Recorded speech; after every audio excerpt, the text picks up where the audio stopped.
I wrote this book called Nevada. It's about a trans woman who lives in New York and has problems. So fucking tired. I flew in from San Francisco 2 nights ago and I've been staying up till like 3 a.m. in New York for the last couple nights, and I'm old. I can't do that anymore. So this is from early on in the book.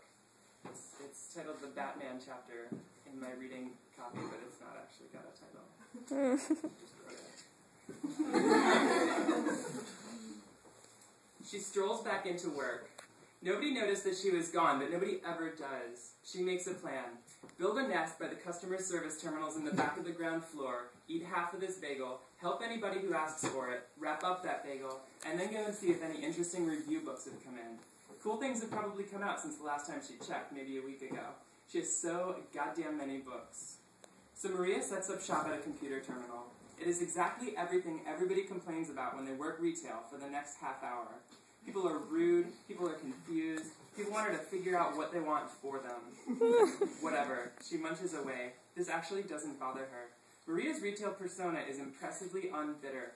She's watched people burned out on retail be jerks to the public for a long time at this store, and it's pretty gross. Plus, this is Manhattan. Everyone is an asshole. For a while, Maria got into the revolutionary potential of being nice, but now she's kind of over that too, and gets reasoned about it. Mindful. Being a dick to people who aren't being dicks first just leaves her feeling like a dick.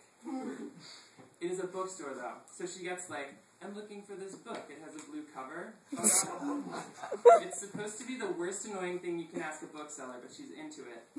People always think they know less than they actually do about a book. She can usually draw it out of them and figure it out. When did you see it? Where did you hear about it? Is it a happy book?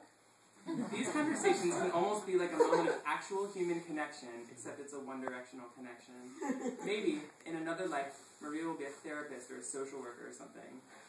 In the middle of helping a customer figure out that she is looking for Amy Hempel, who rules, Maria realizes that she doesn't know if she's sleeping at home tonight, or if Steph is, or what. She makes a mental note to call Steph. Steph is her girlfriend, and they are having problems. Like Maria has problems. All day, though, she just keeps forgetting to. By the end of the night, she just wants to go home, but it's not really clear whether she can. Everybody's leaving to get wasted at the bar on St. Mark's with the cheap pitchers, which is always an option, but Maria is exhausted and not really into the idea.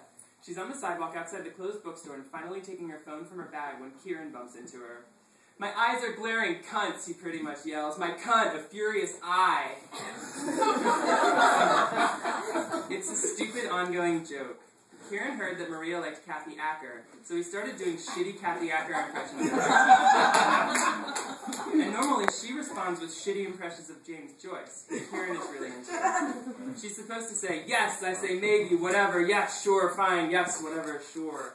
But right now, it's not like she even wants to talk to him. It's stupid anyway. He's supposed to be this end of gender, tough punk, genderqueer radical, but it's not like James Joyce was working to undermine patriarchy.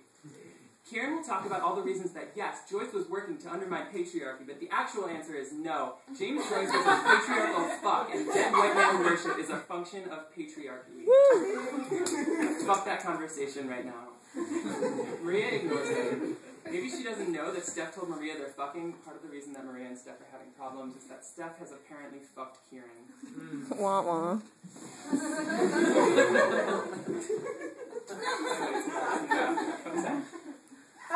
I think they'll come out.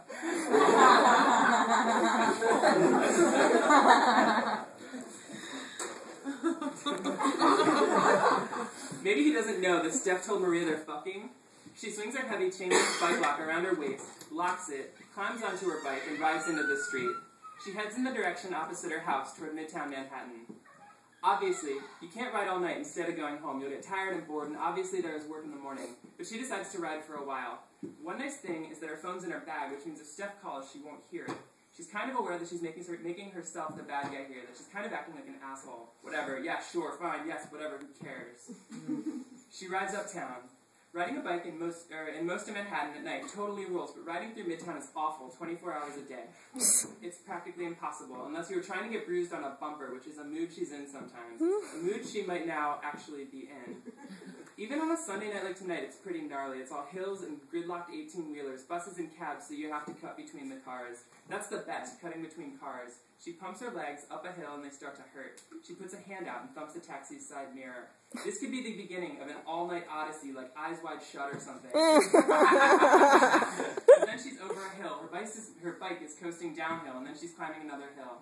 Her legs protest, so she pulls over onto a sidewalk. The movie is actually a really good idea.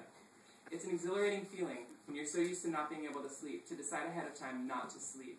Like, it will be really bad when you finally get properly exhausted, which will happen unromantically soon. But right now,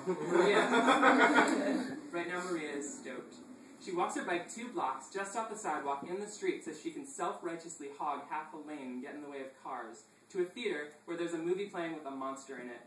She buys a ticket, almost goes in, has the best idea, turns around, finds a bodega, buys a 40, stuffs it into her bag, and goes into the theater. She can't really drink 40s anymore.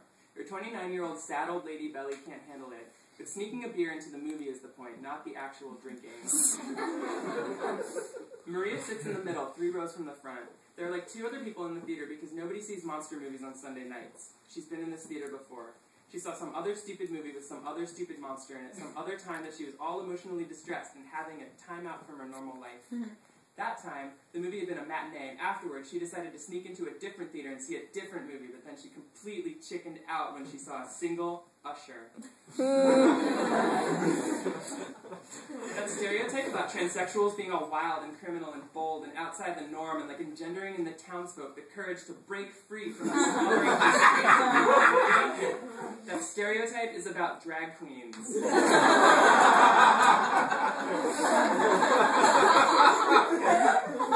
Maria is transsexual and she is so meek she might disappear. She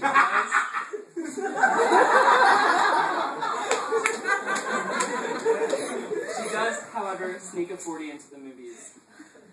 It ends up being kind of a stupid movie, but when we go see monster movies, we are looking for stupid. There are a lot of explosions, the monster is gross, and the plot goes like this. For 15 minutes, you're introduced to the characters, and you think, I fucking hate these yuppies. I wish a monster would kill them.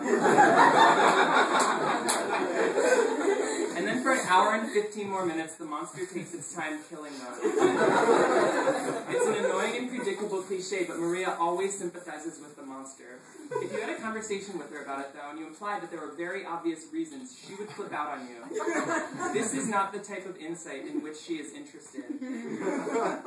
Anyway, it's late. It's like 1 a.m. by the time she gets out of the movies. Bars close at 4, and bookstore people are certainly still drinking, but Maria is starting to feel foreshadowing in her shoulder muscles about what tomorrow is going to feel like if she doesn't get at least a little sleep.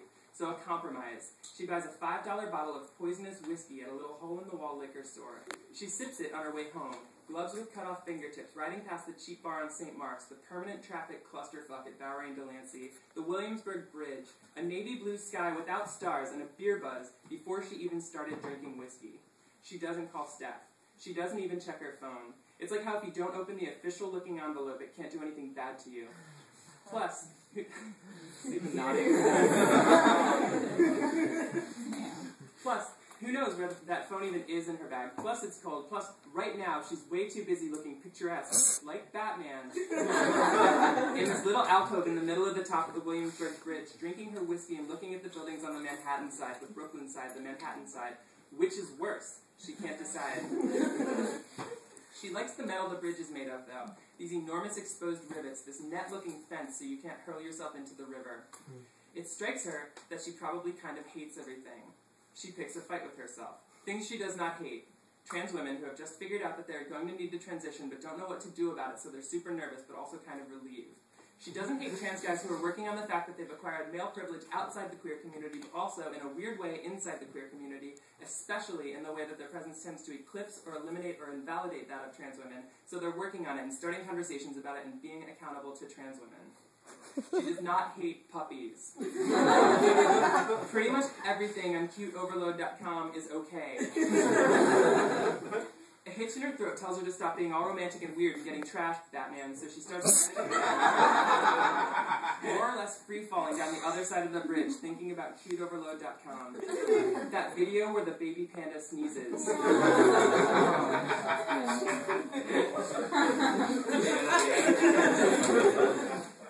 Feminist theory, she proposes. I guess I don't hate feminist theory.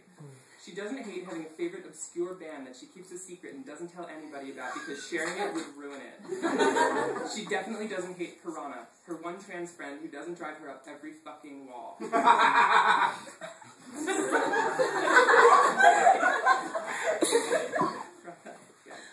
Fuck, she's owed Piranha a phone call for like 3 days. She probably doesn't even hate Steph. Like, as a couple, they're fucked, and obviously Maria sucks at changing the things in her life that really need to change. Such as, she totally needs to break up with Steph. But for real though, Steph rules. She and Kieran, that sort of thing, kind of happens sometimes, especially in queer relationships, right? And it's not like Maria never fucked Kieran while she was with Steph.